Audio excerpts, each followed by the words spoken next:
Rádio Rio de Janeiro apresenta Memórias de um Suicida.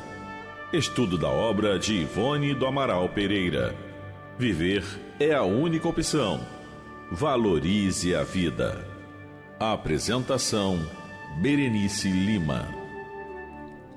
Olá, mais um momento aqui, estreitando os nossos laços fraternos com a dona Ivone do Amaral Pereira, esse espírito que se disponibiliza para nos ajudar, né? Então, nas nossas aflições, nós precisamos conversar. Então, converse mentalmente com a dona Ivone, mentalmente com o espírito Charles, Leon Denis, esses espíritos amigos que querem nos auxiliar. Então, conversar com eles na nossa prece nos fortalecerá nas tomadas de decisões da nossa vida. Nós estamos estreitando os nossos laços, né, de amizade com a Ivone do Amaral Pereira. Então, estamos continuando lendo esse livro A Luz do Consolador, que ela própria escreveu. São experiências ao longo da vida dela que ela vem falando. E nós estamos justamente num capítulo que ela recebia muitas perguntas, né? As pessoas escreviam para ela. E uma das perguntas foi perguntado o seguinte: existem motivos nobres para o suicídio, né? Alguma coisa que a pessoa fala, não, mas fulano cometeu suicídio, mas foi um ato de nobreza, por um motivo nobre. E ela vem explicando que não existe isso. E nós, o programa passado, nós abordamos uma parte dessa explicação e agora, dando continuidade, ela vai falando o seguinte, né? Que tudo tem atenuantes e agravantes, né? Ela diz o seguinte, que mesmo sendo o suicida sincero no julgar que motivos honrosos o impeliram ao fato, certamente haverá atenuantes, mas não justificativa ou isenção de responsabilidade.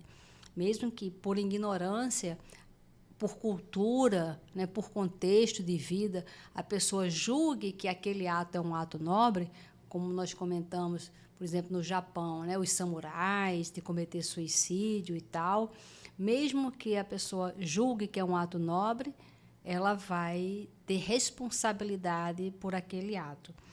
Se assim não fosse, o raciocínio indica que haveria derrogação das próprias leis de harmonia da criação, o que não se poderá admitir.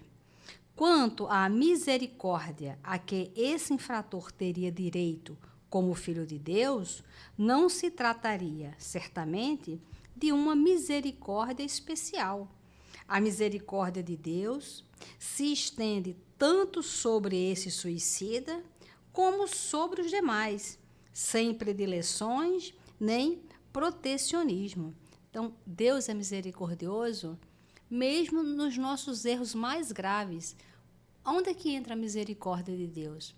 Nós vamos ter a oportunidade de resgatarmos, de quitar aquele débito com a lei. Essa é a misericórdia de Deus. Ela se revela no concurso desvelado dos bons espíritos, que auxiliarão o soerguimento do culpado para a devida reabilitação, infundindo-lhe ânimo e esperança e cercando de toda a caridade possível, inclusive com a prece, exatamente como na terra agimos com os doentes e sofredores a quem socorremos. Mesmo no início do livro Memórias de um Suicida, que vem narrando aquele sofrimento assim, nossa, gigantesco no Vale dos Suicidas, aquilo ali é apenas a consequência de uma tomada de decisão.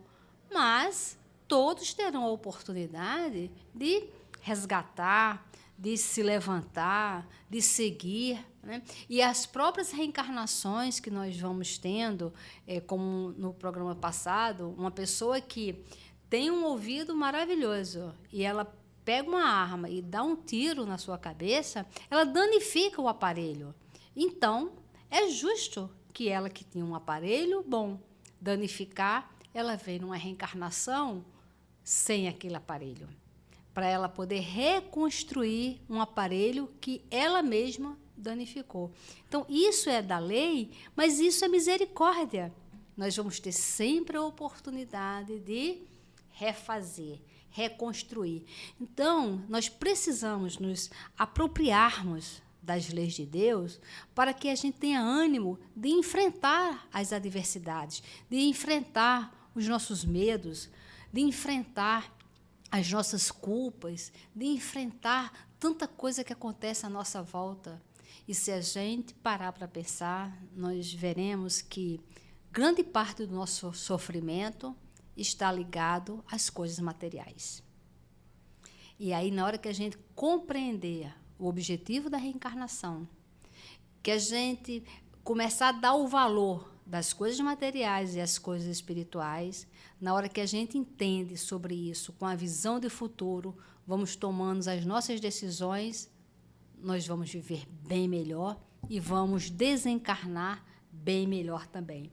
E ela continua: estará também na possibilidade de o suicida se reabilitar para si próprio, através de reencarnações futuras, para as duas sociedades, terrena e invisível, as quais escandalizou com o seu gesto, e para as leis de Deus, sem se perder irremessivelmente na condenação espiritual.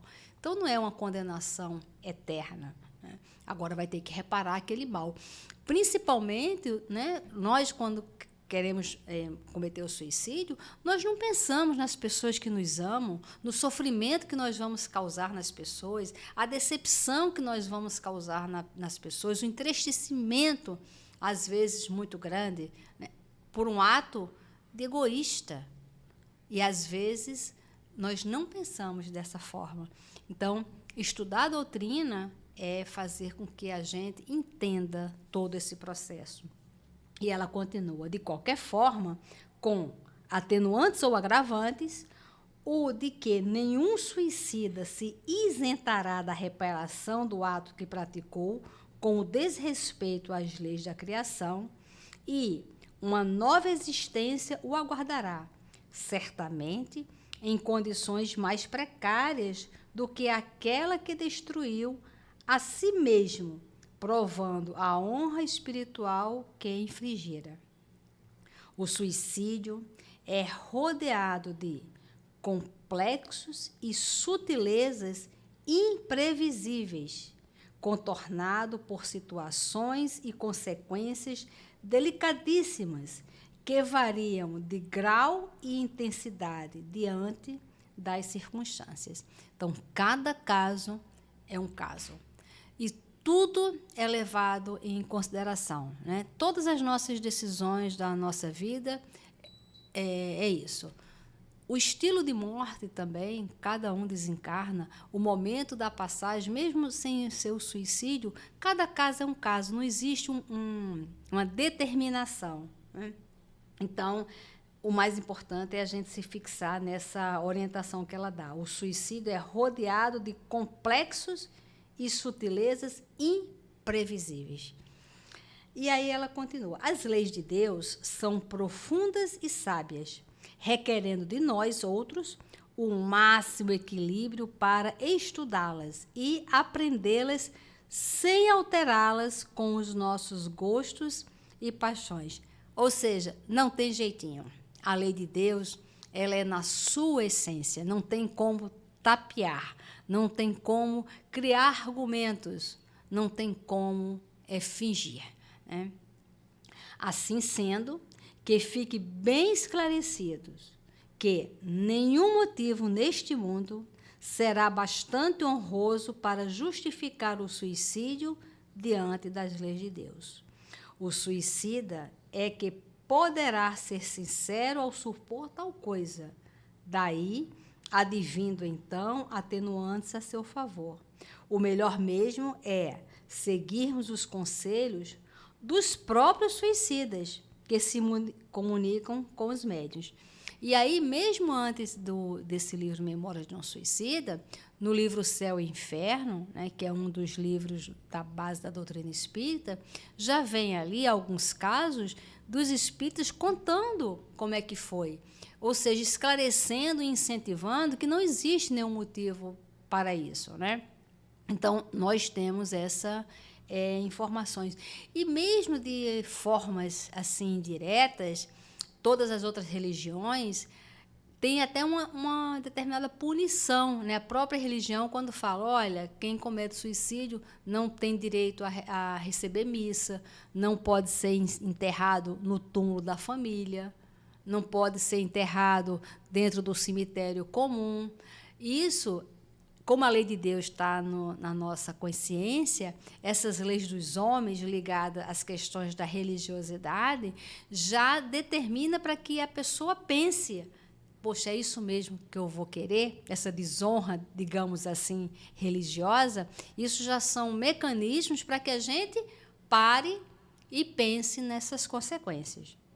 E ela continua, que os homens suportem todos os males que lhes advenham da terra, que suportem fome, desilusões, desonra, doenças, desgraças, sob qualquer aspecto, tudo quanto o mundo apresente como sofrimento e martírio, porque tudo isso ainda será preferível ao que ele melhor se possa atingir pelos desvios do suicídio. Gente, isso aqui é uma coisa bem interessante, né? Ela está nos dando um incentivo para que a gente suporte, né? Por isso que é importante nós assistirmos determinados filmes com grandes sofrimentos, para a gente pensar, e se eu tivesse nesse lugar? Né? Eu penso muito na Segunda Guerra Mundial, aquela loucura do Hitler, aquela perseguição insana aos judeus no campo de concentração. E tem um livro que eu falo muito sobre esse livro, muitas vezes aqui na rádio, que se chama Em Busca de Sentido. Olha, Em Busca de Sentido é um livro do Viktor Frankl. Esse homem, ele era médico, Em Busca de Sentido, o nome do livro, Viktor Frankl, ele era médico, foi levado para o campo de concentração porque ele era judeu. Ele começou a prestar atenção, né, que mesmo aquelas pessoas com tanto sofrimento, imagina, quer pior sofrimento do que você estar num campo de concentração porque alguém determinou isso? Assista um filme, A Lista de Schindler, por exemplo, que é um filme que mostra bastante essa crueldade. E ele viu que aquelas pessoas religiosas, elas passavam por tudo aquilo, mas com uma fé muito grande. Tanto que o índice de suicídio nos campos de concentração não eram altos. Então, assista o filme e se coloque naquela situação, você ser colocado, distanciado dos seus familiares, é uma fome assim absurda, né? As pessoas morrendo, um frio terrível na época da neve, né? Vamos assistir para a gente pensar, e se eu estivesse passando por um sofrimento desse? Porque esses filmes também nos ajudam, porque nessa vida não, mas e numa próxima? Se nós passarmos por um sofrimento absurdo numa próxima reencarnação, numa pobreza extrema, se nascermos na Somália, o que nós vamos fazer?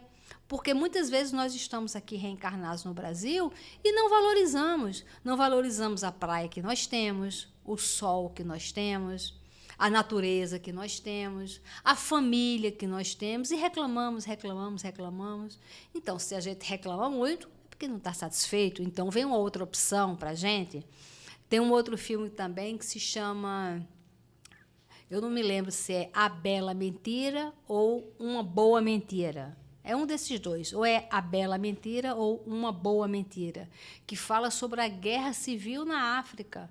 E jovens que saíram de lá porque cristãos americanos da igreja evangélica acolheram jovens em suas casas, sabe? Gente, é muito sofrimento real, é uma história real. E a gente tem que se perguntar, por que essas pessoas nasceram nesse sofrimento e não eu? E será que na próxima reencarnação eu vou ter que passar por uma prova, uma expiação dessa? Por que não? Se eles estão passando agora, por que eu não poderei passar na próxima? E se eu estiver numa condição dessa, o que eu poderei pensar? Eu vou me apegar em quê? Então, nós temos essas informações dos livros, das histórias reais, para que a gente comece a avaliar a vida, entender o processo das leis divinas. Nós estamos vindo de tantas reencarnações. E quando olhamos para trás, para a história do mundo, nós vemos sempre o quê? Tantas atrocidades, que provavelmente nós participamos de algumas, ou com algoz, ou como sofredor, mas nós estamos sempre nesse meio.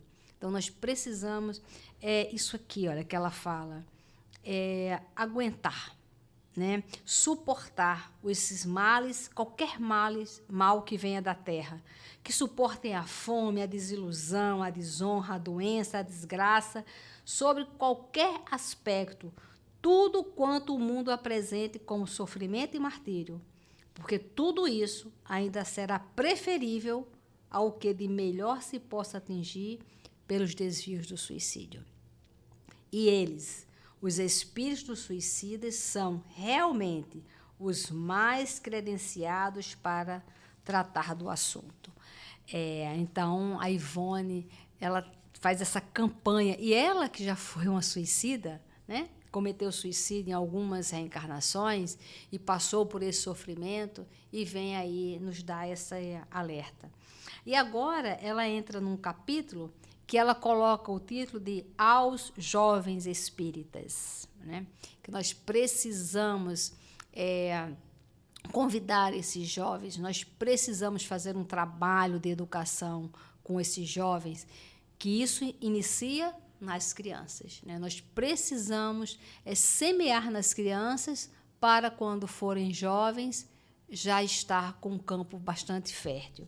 E ela fala o seguinte: um amigo declarou-nos recentemente que, pela primeira vez na história da humanidade, os jovens dedicados às lides religiosas e espirituais têm ensejo de projetar os próprios talentos filosóficos, graças à instituição das chamadas juventudes espíritas. Por quê? Nós precisamos incentivar os jovens ao raciocínio, à visão de futuro, à análise de causa e efeito. Lá no nosso trabalho, lá no abrigo, nós não fazemos trabalho assistencial. Nós damos conhecimento, nós profissionalizamos e dignificamos através do trabalho, né?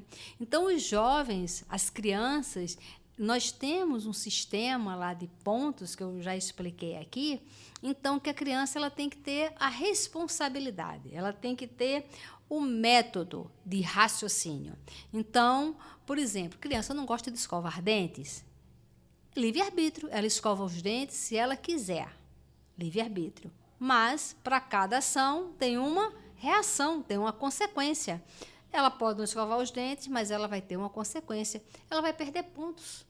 Porque aí depois, nós fazemos em algum momento um bazar dos pontos, que ela, com os pontos adquiridos, através das consequências dos seus atos, ela troca aqueles pontos por benefícios. É o famoso bônus horas do Nosso Lar. Nós fizemos, inclusive, baseado no capítulo 22 do Nosso Lar, que fala do bônus horas. Por quê? Nós já estamos ali inserindo no dia a dia daquela criança a responsabilidade de tomada de decisão. Você pode tudo, mas nem tudo lhe convém, como ensinou Paulo. Então, nós vamos ensinando a essa criança, olha, é livre-arbítrio, mas para cada decisão, para cada ação, há uma reação, causa e efeito. Você está preparado para o efeito dessa sua causa, dessa tomada de decisão? E aí a criança ela vai refletindo, e aí nós vamos conduzindo. Então, a doutrina espírita, ela bem orientada com os jovens, ela faz isso. E os jovens começam o quê? A raciocinar. E aí ela fala, não fora isso, e se perderiam preciosos cabedais trazidos pela juventude ao reencarnar, porque esses jovens espíritas não seriam jamais conhecidos, nem aproveitados os seus valores pessoais a benefício da doutrina espírita e da coletividade humana, e que, por isso, era pela amplitude da instituição que deverá crescer sempre mais. Os jovens, muitas vezes, aqui sem querer ser crítica, mas muitas vezes nós queremos o jovem para cantar apenas, para o teatro. Não, nós precisamos dar responsabilidade ao jovem de formar um seminário.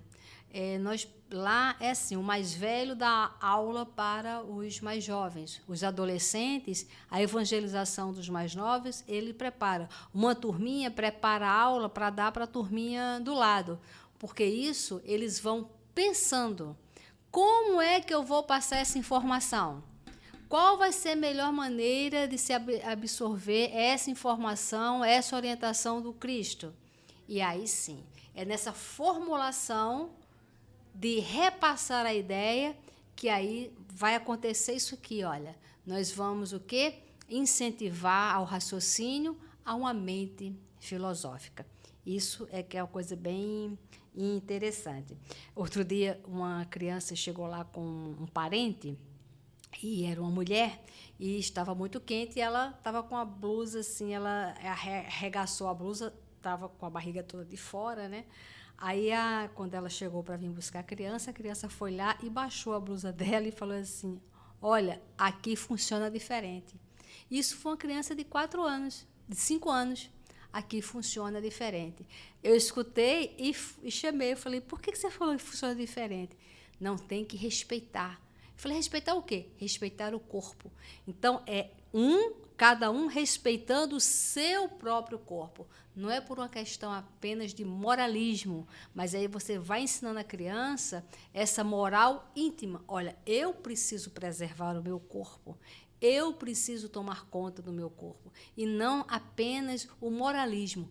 Isso é indecente, né? Então, percebe que são orientações diferentes. E vai fazer o quê? O raciocínio. E aí ela fala, também aplaudimos a instituição disciplinada das juventudes e mocidades espíritas, pois, sinceramente, entendemos que ela é um bem e muito auxiliará os moços a se firmarem para os gloriosos destinos espirituais, que muitos certamente alcançarão em breve etapa. Todavia, é bom raciocinar que essa instituição exigiu, desde os seus primeiros dias do cristianismo e do espiritismo, senão com a feição hoje apreciada em nossa doutrina, pelo menos muito significativamente estabelecida pela própria legislação celeste.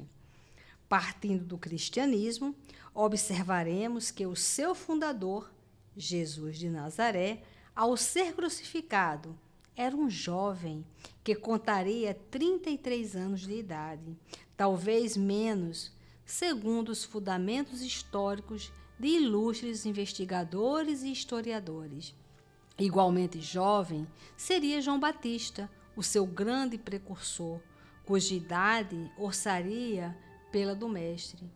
Dos 12 apóstolos por ele, o Mestre, escolhidos, apenas 2 teriam sido de idade madura, segundo os mesmos historiadores e as afirmativas das obras mediúnicas.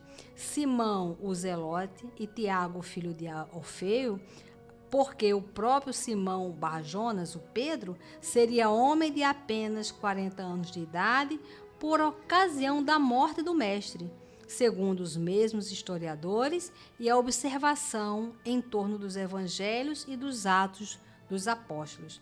Os demais, Judas Iscariote, inclusive, seriam personalidades de 20 e tantos e 30 e poucos anos de idade, enquanto João Evangelista contaria 20 anos por ocasião do Calvário, um adolescente, portanto, que se iniciou no apostolado com menos de 20.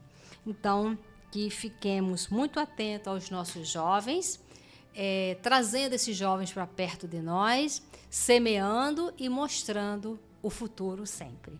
Muita paz. A Rádio Rio de Janeiro apresentou Memórias de um Suicida, estudo da obra de Ivone do Amaral Pereira. Viver é a única opção. Valorize a vida.